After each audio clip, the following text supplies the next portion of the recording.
Alright, Mr. Chipway here. We're talking about acid, base, and equilibrium.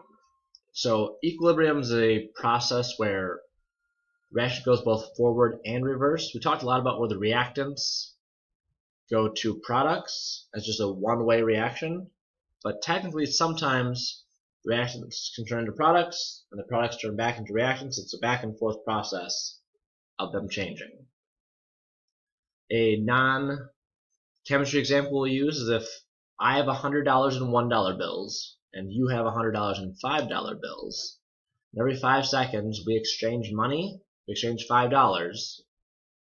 You by giving a $5 bill, me by giving 5 ones. If we do that every 5 seconds, there's still changes happening, but the amount of money that either one of us has never goes up or down. That's an equilibrium system. It's still moving, it's still changing, but the amounts that each person has does not change.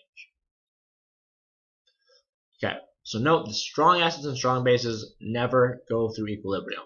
There has to be products and reactants, and with strong acids and strong bases, they always go fully to products. There's no reverse reaction. So like HCl would always break down to H+, 100% of it would, and Cl-. So you got 100 grams of, 100 moles, let's say, of HCl molecules. That'd be a lot, but let's pretend. 100 moles of HCl. It breaks down to 100 moles of H+ ions and 100 moles of Cl- ions. Weak acids and bases do not do the same thing. So only some of weak acids and weak bases break apart, break down, dissolve, or dissociate. Take your word. So if we look at like HF, which is a weak acid, some of it, actually most of it's going to be in the HF form, 95% or more. And only 5% will break down to H+ and the F- ions. So that's why we in the past just had one arrow saying this HF goes to H+ and F-. But if there's equilibrium, you also have the reverse process happening of the H+ and F- ions reforming, coming back together to make HF molecules again. HF breaks down, and H+ and F- go back to HF at the same rate. So for every molecule that dissociates, another one goes back into the HF whole molecule form. Okay, since they're happening at the same time, and they're in the solution, the amounts of HF and the amounts of H+ and F- will never change either. Just like the money example, they're exchanging at an even rate. So you got a mole of HF. Once the reaction reaches equilibrium, now it's going to start with just the reactants, so equilibrium is not reached immediately. It takes a while to get there. They'll react and HF will turn into just HF for a little bit. Then as it gets close to equilibrium, the HF and H+ and F- ions will start switching, going back and forth. And we'll say you get something like, these aren't the exact numbers, but if you put in a mole of HF, you'd probably have about 0.96 moles of HF at the end, and 0.04 moles, you guys can read that, of H+ and F- ions. Most of it's still in the whole HF molecule part. That's because it's a weak acid. Very little of it actually dissociates, but there's still reactions are happening going forward and reverse. Look at a water example if this video will load. Okay. So here we've got a beaker on the left that's going to represent our reactants. It's just reactants to start with. And we got beakers we're going to use to show the change of reactants turning into products and products turning into reactants. Some of our reactants turn into products, and now products back into reactants. It's going to keep going with the forward reaction and the reverse reaction. He's going to do this a lot of times. In an actual chemistry reaction, this would be happening much, much faster, and they'd be happening, so both be happening at the same time. They'd be switching insanely fast. Now he's speeding up. Now if he keeps going, watch the volume of those beakers. How much is actually in each beaker? So I'm seeing on the left, it's at about the 200 milliliter mark. As he keeps going back and forth, goes a little above 200, a little below 200. It never changes much beyond that, though. It's all staying about the same, even though it didn't start that way. So he can go on for as long as he wants. It's not going to matter. It'll show that all you can get out of that beaker now is the amount that'll fit in the other one, so that's how much reactant and product are going back and forth between the two.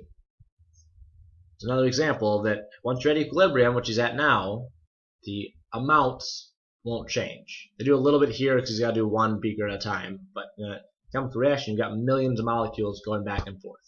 So they would not change in that case. We talked about that. So again, same thing we had before. You'll start with 1 mole of HF. In this case, only a little bit would break down into that one, so the left beaker would be more full if this was the reaction we're talking about. That's the same idea. Okay, then a new principle, one I love, is Le Chatelier's principle. He allows us to determine how an equilibrium system or reaction will shift when a stress is added. So if you change something, all the other amounts of things will probably change as well to make it go back to equilibrium. So in our last example, we said we had 0.4 moles of our product and 0.96 moles of the reactants. That's when they're at equilibrium. If we change one of those, the system's unhappy. We have to fix the problem we just put into place. It'll shift and create more either reactants or products to make equilibrium be reestablished. Note, this does not apply to any chemical that is a solid, I should say solid or liquid. So anything that's pure solid or pure liquid, you can't change the concentration of. You have a bigger pile of solid, bigger amount, more liquid, but there's no concentration. You can't put more solid in the same solid space. It just doesn't work that way. So telling you the equilibrium equation is that K, it's a constant, equals the concentration of products over the concentration of reactants. So in our last example, we had products being 0.04. Technically there's 2 of them, so I'll multiply them. If I set that up, I technically get a number of 0.00167. That ratio of that number equaling K has to be true always.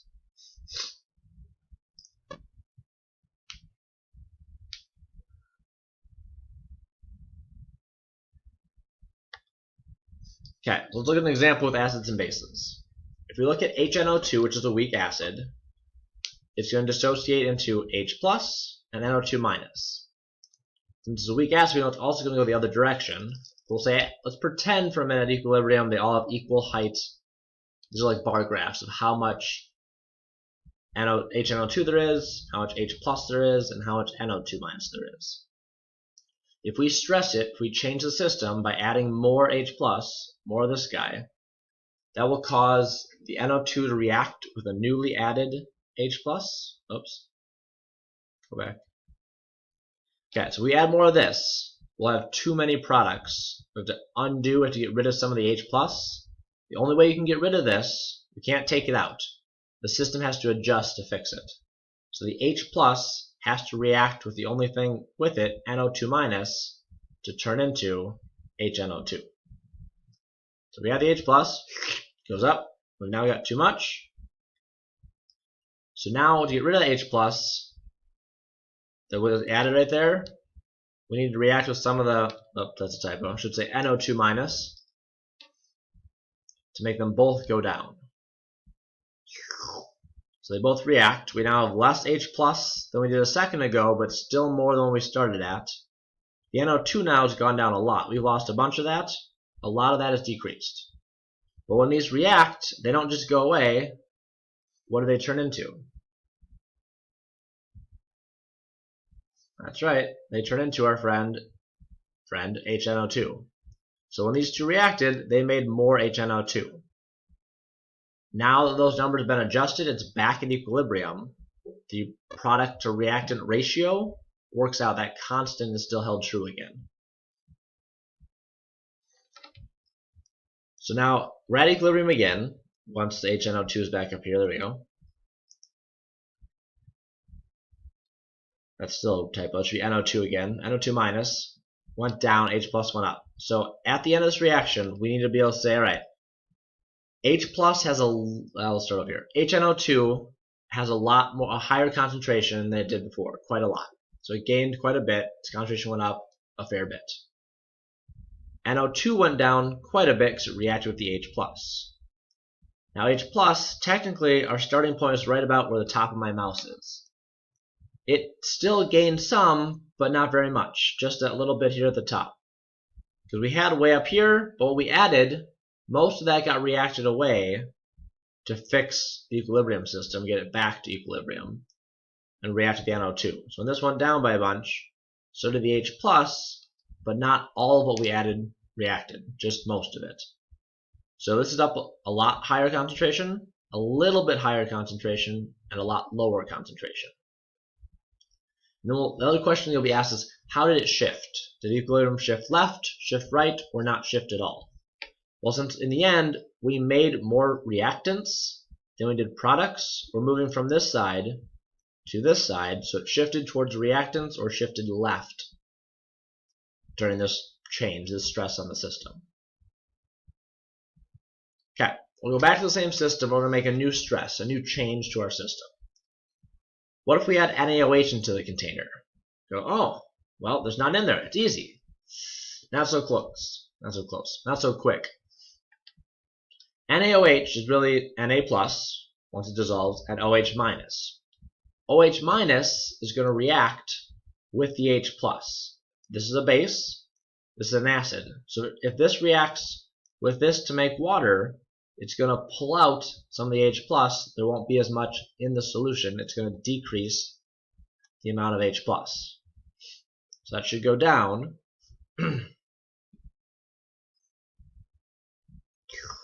So now we've got less H plus. The system needs to be fixed to get back to equilibrium by making more H plus. The only way we can make more H plus is if we take our HNO2 and it reacts faster, going in the forward reaction. So this reaction, going from left to right, happens faster than the one from right to left. So the HNO2 is going to go down. In the process, we're going to make more H plus and more NO2.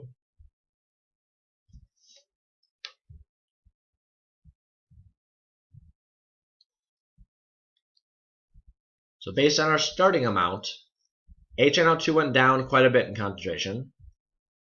H plus went down just a little bit, because it went down to start with, and then we made most of it back when the HNO2 reacted faster to make more of these products.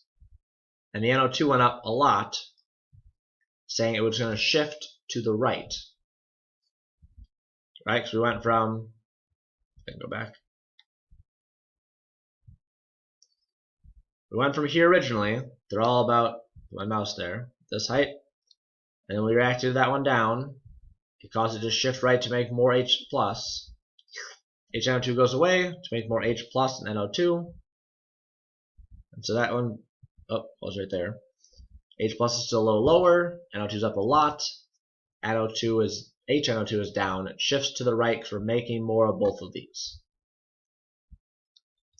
Now the last piece I'll put in, we'll go back for 1 second. Okay. If one of these was a solid, and we can't see it here, doesn't say it, but usually you'll have a state like solid, liquid, gas, aqueous, in little parentheses down below the elements in your reaction. If, let's pretend for a second, the HNO2 over here, let's pretend that was a solid. If you add or remove any solid from the system, unless you got rid of all of it, but that's not how we usually do this. If you added a little bit or remove some, it won't affect anything. There will be no shift for any of these three things. So there's still solid present. They're still bouncing around and hitting the solid. You can't change the concentration of it, so it will not shift their equilibrium, left or right, and none of the concentrations of the other things will change. Only if you change an aqueous or a gaseous substance. I know this is tricky. Good luck. You have questions, feel free to ask.